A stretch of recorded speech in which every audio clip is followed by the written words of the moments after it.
రాష్ట్రంలోని మారుమూల గ్రామాలన్నింటికీ బస్ సౌకర్యం కల్పించేందుకు చర్యలు తీసుకుంటున్నామని రవాణా శాఖ మంత్రి మహేందర్ రెడ్డి స్పష్టం చేశారు.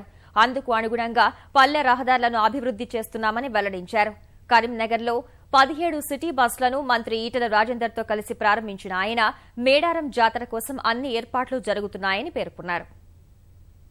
వచ్చే నెల మేడారం జాతర స్టార్ట్ అవుతుంది కాబట్టి దానికి కూడా 3700 బస్సులు వేసి ప్రజలకు ఎలాంటి ఇబ్బంది లేకుండా ఆ జాతరకు కోటి పైన వస్తున్నటువంటి 4-5 జిల్లాల ప్రజలందరికీ కూడా ఎలాంటి ఇబ్బందులు లేకుండా 20 లక్షల మందికి ప్రయాణం చేయడానికి ఆర్టీసీ అవకాశం కలిగించింది.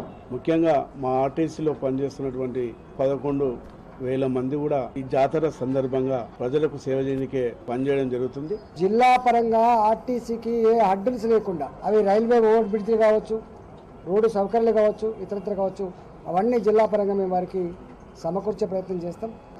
ఆర్టీసీని లాభాల బాటలు నడిపించడానికి, మరింత మెరుగైన సేవలు ప్రజలకు అందించడానికి జిల్లా పక్షాన మా సపోర్ట్ తప్పకుండా ఉంటుందని చెప్పి వారికి తెలియజేస్తా ఉన్నా.